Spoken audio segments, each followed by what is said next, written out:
Hello သူအန်စု page ကနေကြိုဆိုလိုက်ပါတယ်ရှင်ဒီနေ့ကတော့စက်သားကာလာသားချက်ကလေးချက်စားမှာပဲဖြစ်ပါတယ်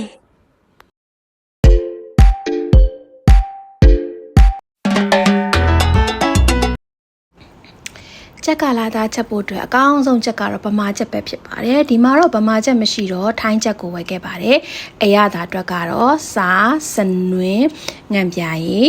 အရသာအတွက်ကိုချက်စီထည့်မှာပဲဖြစ်ပါတယ်ချက်စီလေးတစ်ချမ်းပေါ့နော်တစ်ချမ်းကိုခြေထည့်လိုက်ပါတယ်ပြီးရင်တော့ခရုစီထည့်မှာဖြစ်ပါတယ်ဂျင်းကိုထောင်းပြီးတော့ဂျင်းရည်လေးညှစ်မှာပဲဖြစ်ပါတယ်ပြီးရင်တော့အရသာကိုအသားထဲကိုဝင်သွားအောင်လို့နှက်အောင်နေပြီးတော့နှက်ထားမှာပဲဖြစ်ပါတယ်ရှင်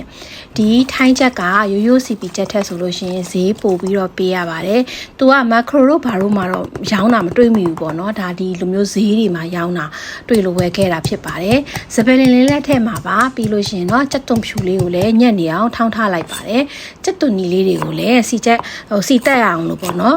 လှီးထားလိုက်ပါမယ် page လေးကို like and subscribe လေးနဲ့အားပေးသွားကြပါအောင်နော်ကျက်သွန်ဖြူလေးတွေညက်ပြီဆိုလို့ရှိရင်တော့ငရုတ်သီး6ကလေးထည့်ပြီးတော့ထောင်းပါပါပြီးရင်တော့ခဏတော့လှီထားတဲ့ကျက်သွန်နီလေးကိုလည်းထည့်ပြီးတော့ညက်အောင်ထောင်းလိုက်ပါမယ်ကဲဘူးသီးလေးကတော့3လုံးပေါ့နော်ကဲဘူးသီးလေးတွေသူတို့ဘူးသီးလေးတွေအဲ့လိုသေးသေးလေးလုံးလုံးလေးတွေချစ်စရာလေးပေါ့နော်ဘူးသီးလေးကိုချမ်းပြီးတော့လိုတလိုလေးစိတ်လိုက်ပါတယ်တကယ်တော့ဘူးသီးကအခွန်နွားမှာပါဒါပေမဲ့ဒီမှာအခွန်မနွားထားလိုက်ဘူးပေါ့နော်ကဲအခုတော့စီတက်မှာပဲဖြစ်ပါတယ်ခုနထောင်းထားတဲ့ကျက်သွန်နီကျက်သွန်ဖြူငရုတ်သီးစီတက်ပါမယ်အယောင်တင်မှုန့်လေးထည့်ပါမယ်ပြီးရင်တော့ကျက်သွန်နီလေးတွေနွမ်းသွားတဲ့အထီကိုစီတက်မှာဖြစ်ပါတယ်ပြီးရင်တော့ဒီကြက်သားအရသာနှဲ့ထားတာကိုထည့်လိုက်ပါမယ်ပြီးရင်တော့လုံးပါမယ်ရှင်ရေလုံးဝမထည့်သေးပါဘူးเนาะရေလုံးဝမထည့်ဘဲနဲ့နာလေးလုံးပြီးတော့အုပ်ထားလိုက်ပါမယ်ဟောရေလေးတွေကဗမာကြက်လိုပဲเนาะသူ့ဟာသူထွက်လာတာရေကသူ့ဟာသူထွက်လာတာဖြစ်ပါတယ်ရေလုံးဝမထည့်ရသေးပါဘူးအခုမှဒါရေလေးတွေထည့်ရနေပြီးတော့သူထွက်လာတာပေါ့နော်ဆိုတော့ဗမာချက်လိုပဲသူလည်းရေထိုးတယ်ပေါ့နော်ရေလေးတွေသူ့ရေနဲ့သူထွက်လာပြီးစီလေးပြန်လာပြီပေါ့ကဲဒီလိုမျိုးအနေထားကြတော့ရှိလို့ရှိရင်တော့မှ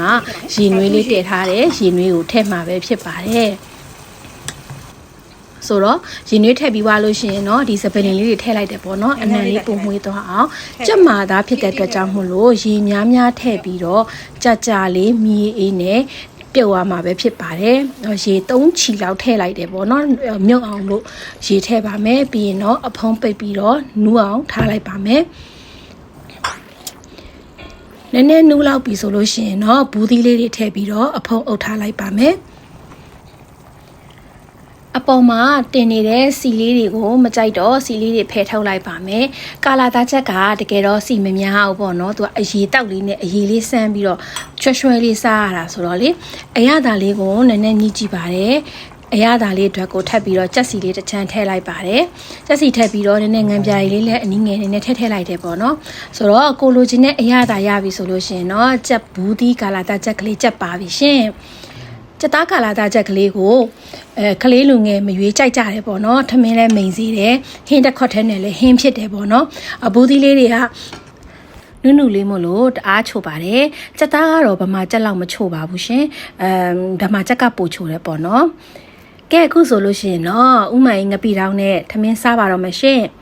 အခုလိုဆုံးထိကြည့်ပြီးတဲ့အတွက်တယောက်ချင်းသောချစ်မိတ်ဆွေများကိုကျေးဇူးများကြီးတင်ပါတယ်။နောက်နေ့တွေမှာလည်းအိမ်မှာဘာချက်လဲဆိုတဲ့ဒီလိုအိမ်ချက်လက်ရာလေးတွေကိုလွယ်ကူရိုးရှင်းစွာတင်ဆက်ပေးသွားမှာဖြစ်လို့ like and subscribe လေးနဲ့အားပေးသွားပါအောင်နော်။တတား